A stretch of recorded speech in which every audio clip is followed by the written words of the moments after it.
So we've got the announcement for the new patch 11.07, and we've had a chance to jump in and check it out.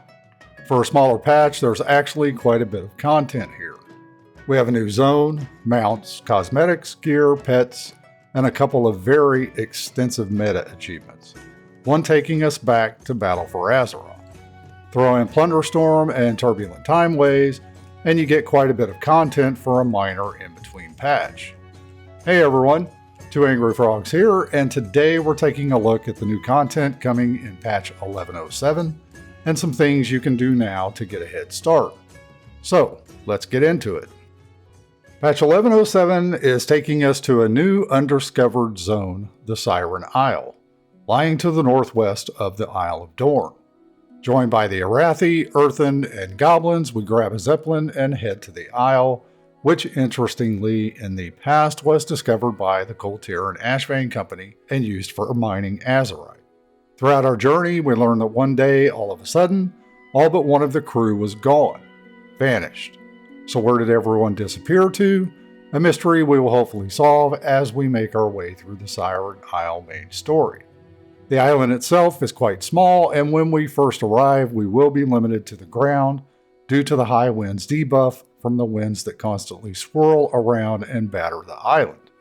But thanks to our goblin friends, we have tech such as experimental go packs to traverse the island quickly until we learn how to navigate the isle winds and take to the skies. As we progress the story with the crews that have joined us, we'll learn how to handle the winds, and at least when we are out of the storms, we'll be free to fly. In the storm, we're still affected by the Sea Fury Tempest debuff, which will keep us on the ground. When we are free from the storms, different types of enemies, including the Vrykul, Naga, and pirates, attack the island. Where and why these specific enemy types have gravitated to this isle, we do not know yet. When in the storms, we are bombarded with the water's terrors, enemies large enough and strong enough to have taken out the Ashvane Company's original ships. But with the help of the goblins that have joined us, we have special weapons, tools, and vehicles to fight off these powerful creatures. So what does the island hold in store?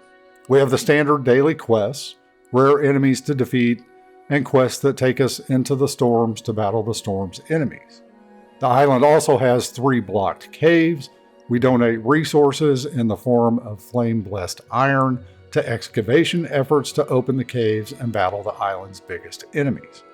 And upon defeating an excavation enemy, we're rewarded with the Crate of Bygone Riches, which can contain valuables like flame-blessed iron and valor stones and crests for gear upgrades.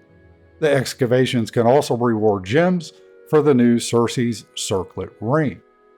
And speaking of Circe's Circlet, with patch 11.07, we will get a new ring similar to the Onyx Amulet from Forbidden Reach and Dragonflight.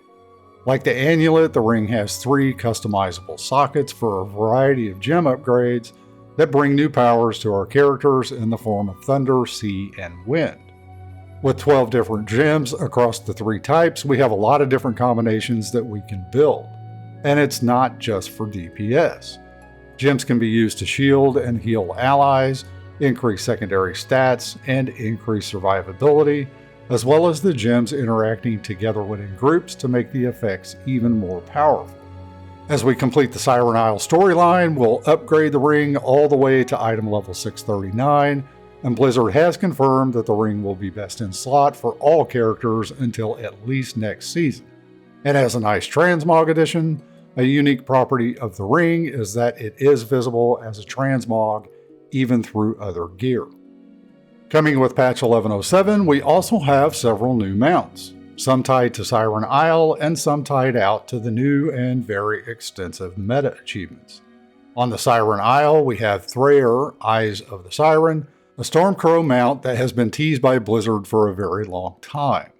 Throughout our journey, we solve mysteries and relive the story of the final Koltiran survivor, collecting items across the Siren Isle to help release Thrayer from its bonds.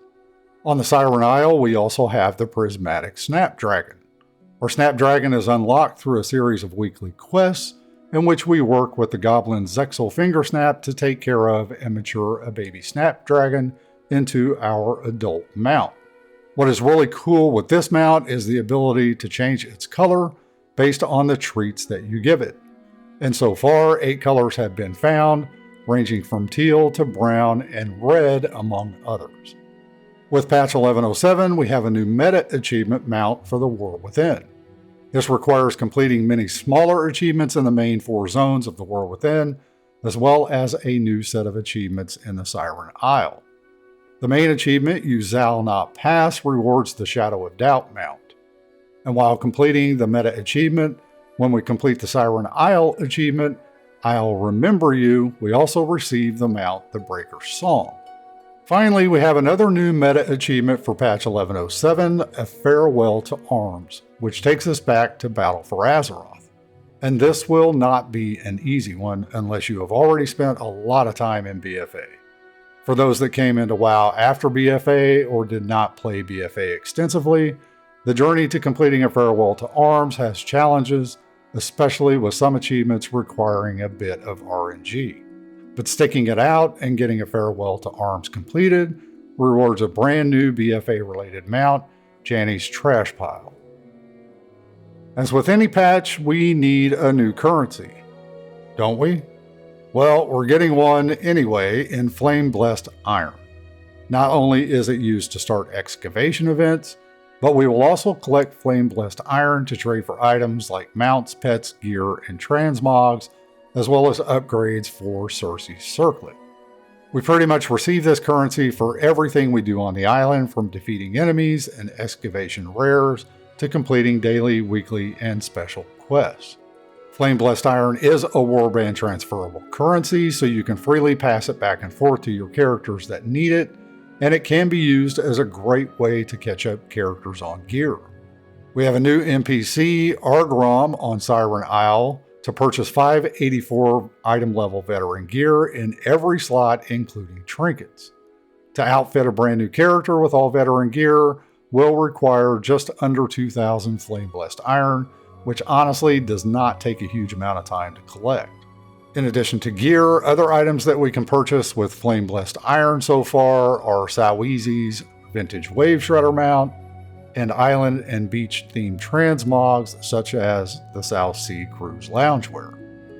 In patch 1107, we'll also see the return of Turbulent Timeways, an event that we first saw in Dragonflight.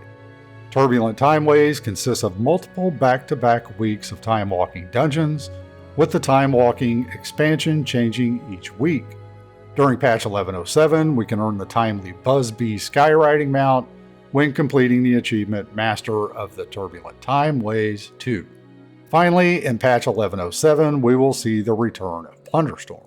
We don't know a whole lot about what this looks like yet. There are some new abilities, new transmogs, and mounts, and the Trios mode is in question, as Blizzard have not decided if that will return. So for this one, for the most part, we'll just have to wait and see. There has been some negativity around the patch due to it not bringing really anything new and revolutionary. But we think for a minor patch, while we await 11.1, this is some great content to take part of. So when is it all coming? Based on what we have learned to date, it looks like we can expect 1107 sometime around mid-December. December 10th and December 17th dates are being talked about a lot, so likely a month away at most.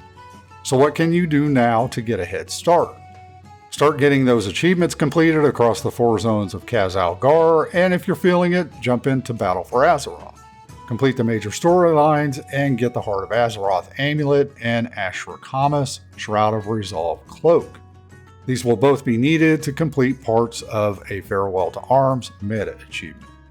As always, let us know your thoughts and any questions you have down below in the comments, and make sure to hit the like button and subscribe to the channel so you always know what's coming up next. And a special shout out to our members for your continued support. Thank you very much. And everyone, have a great day.